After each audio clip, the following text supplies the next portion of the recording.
Dongeng Sunda pang beberah manah, anu judulna Aing Udin. Dina hiji mangsa, di imah gedong sigrong anu leuwih mirip villa, milik kulawarga Wawan Kusuma.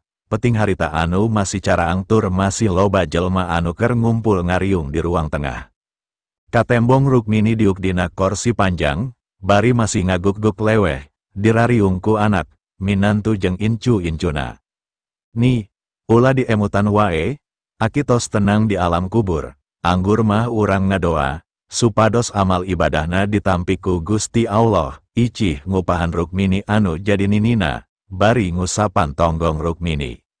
Muhun ni, sadaya jalmi bakal ngalaman maot, sabab yuswa angin milik Allah, upami tos jadi takdir kedah maot, urang teu tiasa nolak sumawona ngahalang-halang, unah, kapi adina icih milu mairan. Anu andeprok emok bari ngusapan Rukmini. Rukmini buru-buru nyusut cipanon ku sapu tangan, terus ngareret ka dua incuna anu tadi nyarita, hatena ngarasa bagja boga incu anu garalis tur saroleh nyoba ngupahan ka manehna, sanajan kabe oge sarua keur pada sedih. Harita kadenge sora Udin nyarita, "Nih, tiasa abdi nambut, artos 1 juta. Indung kukut abdi ayana nuju diopname di rumah sakit, peryogi pisan artos kangge biaya operasi." Kontan kabeh kulawarga Kusuma ngarenjak, sarta kompak ngareret ka Udin bari molotot asa, teu percaya ku dedengean. Dina kaayan kieu Udin wani balaka nginjem duit 1 juta, asa ku kacida. Saha atuh ari Udin, saton ka tukang basa Wawan Kusuma masih jumeneng. Teing timana asalna mawa Udin ka imah jeung bari maksa ngawinkeun salah sahiji incu awewena nyaeta icih ka Udin. Cenah mah Udin teh budak yatim piatu jeung teu puguh padumukanana, jadi dina acara kawin ge boro-boro mawa pakaya, biaya kawin, hajat ge kabeh ditangkes ku Wawan Kusuma. Teu lila ti beres hajatan, Wawan Kusuma gering struk parnas salila 11 bulan tepi ka maotna jam 10 tadi. Tur kakarek beres dikubur samemeh magrib.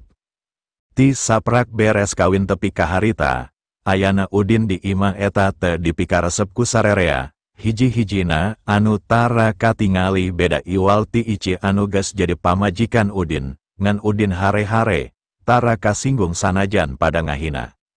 Episode ka-2 ma emeh, indung kukutna Udin, boga panyakit batu ginjal jeung kudu buru-buru dioperasi anu ngabutuhkeun biaya gede. Udin bener-bener teu boga pilihan da puguh teu boga dulur atawa baraya, iwal ti ngawanikeun karep nginjem ka nini pamajikana nu loba pakayana nyaeta Rukmini.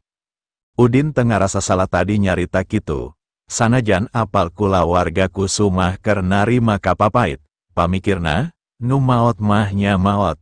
Ges dikubur jabatamu ges baralik jeung nu maot mah da moal bisa hirup deui sanajan dicengcerikan tepi ka isuk oge, justru anu kudu dipentingkeun mah nulungan nu hirup ulah tepi ka maot. Satungtung masih aya jalan pikeun disalametkeun.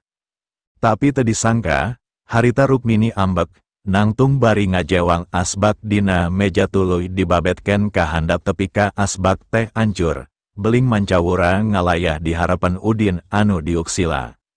Maksud sia naon, hayang aing modar oge lantaran rodet ku sia, tenenjo kaayaan koplok.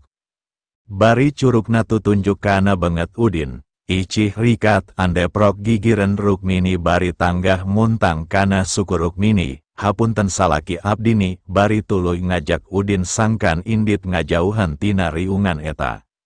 Ningali kitu unah milu ngomong, ulah dibela wae teh, alungkeun ka balong gablek salaki model kitu mah, tingali calon salaki abdi ti tadi teu loba carita sabab apal kaayaan, moal ngajian masalah sumawona wani nginjem duit ka nini kawas salaki teteh, kituna teh bari ngalendean ka pamuda anu nangtung gigireun korsi anu didiukan ku unah. Bener, hirup saukur numpang di dia tapi teu ngaragangan kanu dicicingan, cek eta pamuda, omonganana ditujukeun ka Udin anu harita geus dariuk jeung icih dina korsi anu rada anggang tidinya.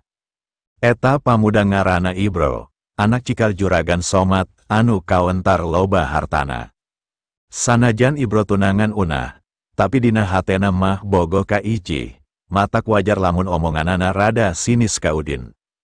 Icih lir ibarat bidadari, kabeh lalaki eueuh nu teu kapincutku kagelisan Icih, kaasup Ibro. Tapi sabab Icih leuwih milih kawin ka Udin, jelas hal ieu ngajadikeun Ibro jadi cecep pisan ka Udin. Episode katilu sakur nu aya didinya hampir kabeh milu ngomong ngomentaran sarta ngejejeleh ka Udin. Runtah model kieu teu pantes ngajedok di lingkungan kulawarga Kusuma, hadena mah mending diusir ku sararea, cek Isah, indungna Unah. Bener, ukur ngarurujit eueuh guna, cek Karsidi, bapana Unah. Moal salah, nginjem duit keur indung kukut ukur akal bulus. Pasti rek dipake poya-poya ku sorangan sabab aki geus eueuh, moal aya deui anu mere duit, cek Dudung, lanceukna Unah. Ukur Mardi jeung Lastri, mitoha Udin, anu teu milu nyarita. Lamun lain demi keur ngobatan indung kukutna, Udin geus hayang gara-gara ingkah ti imah eta anu pinu ku kamewahan palsu. Tapi Udin ras inget kana papata almarhum bapana basa manehna, samemeh bapana maot yen kahirupan teh perih, kudu tetep handap asor sopan ka sasama, ulah ambek sanajan kudu cerik cimata getih lantaran ukur dihina batur, ulah asa aing lamun panggih jeung kabungah sarta loba nu muji, matak Udin nyoba nguat-nguat maneh pikeun nyarita deui. Ni, harta nini titinggal ti aki, eta sadaya ukur titipan Allah, artos 1 juta kangge nulung nyawa jalmi pahalana ageng pisan, komo deui aki nembe ngantunkeun, pahalana bakal dugi ka aki, ngabantos ngaringankeun dosa-dosa aki, cek Udin ngomong lalaunan bari melong ka Rukmini. Udin, sia ulah coba-coba ngahot bahan nini aing, jeung deui naon hubunganana nini aing makek jeung kudu nulungan indung kukut sia, sanajan maneh anu nginjem, tapi mikir teu, reku naon maneh ngagantian, cek Dudung bari hohoak ti popolotot ka Udin anu ngeluk tungkul. Dudung jeung Unah memang geus lila nyimpen dendam ka Udin, sabab saprak aya Udin, kanya akina leuwih gede ka Udin tibatan ka maranehna anu jelas-jelas incu pituin, matak ayena asa manggih jalan pikeun ngedalkeun amarahna. Icih anu diuk gigireun Udin nyarita, nih, ti yuswa 10 tahun Kang Udin ditinggal maot ku ibu Ramana, ma emeh anu ngarawat anjeunna dugi ka dewasa, wajar upami Kang Udin kacidanya tur nganggap kolot sorangan ka ma emeh, tulungan atuh ni. Bari kekerot ambek Rukmini ngajawab, panona melong antep ka Icih, sok kunini diberes 1 juta, keur salaki maneh, teu kudu nginjem, tapi maneh kudu pipisahan jeung si Udin, terus tarima lamaran si Iyus. Iyus anu dimaksudku ninina teh nyaeta duda anu loba harta pakaiana, anu jauh leuwih loba ti harta kulawarga Kusuma. Iyus geus lila naksir ka Icih, malah kungsi wakca ka Rukmini moal kawin deui lamun lain ka Icih, bakal sabar nungguan Icih nepi ka rarandaan. Episode ka-4, Kulutrak, Pantomuka. Saurang pembantu kulawarga Kusuma asup dituturkeun ku saurang supir pribadi makek pakaian safari biru, bari nanggei buket mawar warna bodas, ciri tanda duka cita, duanana manggut ka sakabeh jelma nu aya di imah terus nyolongkrong ka Rukmini bari rengkuh hormat. Bu, ieu supirna juragan Iyus, saurna aya nu kedah didugikeun, cek pembantu terus mundur. Srok si supir maju, muhun. Abdi keamanatan ieu ti dunungan, kedah didugikeun langsung ka ibu, cek si supir bari nyodorkeun buket jeung amplop coklat. Rukmini narima buket jeung amplop ti supir bari gumbira, ditarima ku ibu, hatur nuhun kitu, cenah teu basa-basi deui. Leos pembantu jeung supir pamit, kaluar deui ti imah. Tuluy panto ditutup, Rukmini ningali buket anu aya dina lengan katuhu bari maca kartu ucapan duka cita anu napel dina pita buket. Atra aya ngaran Iyus Saputra. Biwir Rukmini katembong imut tuluy buket ditunda dina meja. Red kana amplop coklat, bari ditimang-timang bubuhan rada kandel jeung rada berat. Saha wae oge pasti geus bisa nebak yen eta teh pasti duit, kitu deui Rukmini.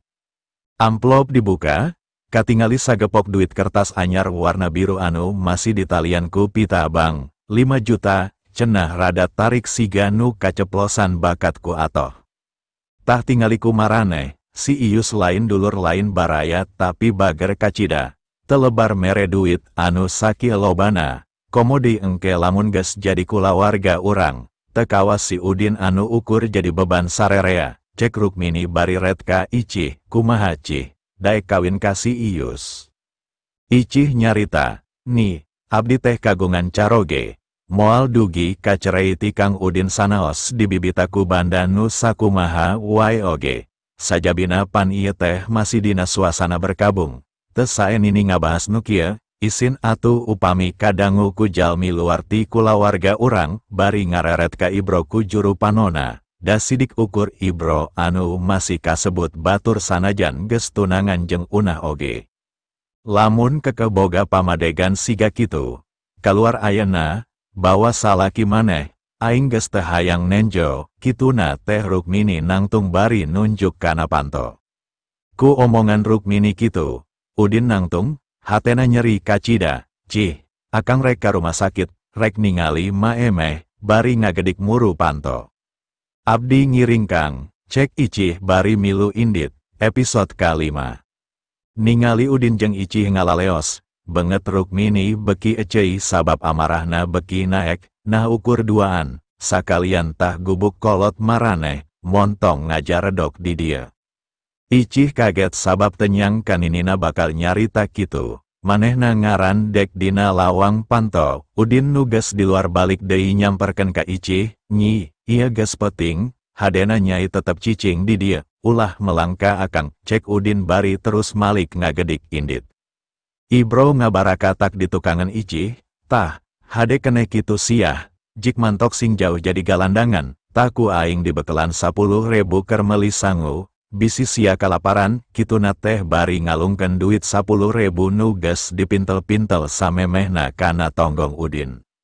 Ningali kajadian eta kabeh sarua pating cakaka, kecuali kolotna Icih, Mardi jeung Lastri. Icih lumpat ka jero ngagabruk ceri ka indungna. Sedengkeun Udin ngarandek bari kumerot, tapi teu malik, duit anu ngurak deket sukuna kumanehna dipulung terus di sakuan. Udin ngalengka deui muru ka sisi jalan gede ngaliwatan pakarangan lega jeung gerbang Villa Kusuma anu lawangna geus dibuka ku centeng anu ngajaga di pos. Turun tina angkot Udin mayar ku duit nu tadi dialungkeun ku Ibro bari teu nungguan di pulangan. Udin rusuh ngagedik satengah lumpat asup ka jero langsung nuju ka ruangan administrasi rek menta karinganan sangkan dibere waktu deui 2 poe pikeun ngalunasan biaya keur operasi. Admin rumah sakit merenya hoyen maemeh tos dikirim, tadi sore ka rumah sakit gede di Jakarta. Sabaraha biayana, abdi janji 2 dinten deui ngalunasan, biaya operasi di Jakarta kedah naroskeun ka rumah sakit anu bersangkutan, kedah dibayar di ditu. Tapi biaya perawatan di dieu sadayana 3 juta, tos kalebet obat-obatan, nanging 2 juta tos dibayar, kantun 1 juta deui. Perawat ngajelaskeun, saha nu mayar, perawat nunjuk ku jempol leungeunna ka hiji lalaki nu harita geus nangtung di tukangan Udin.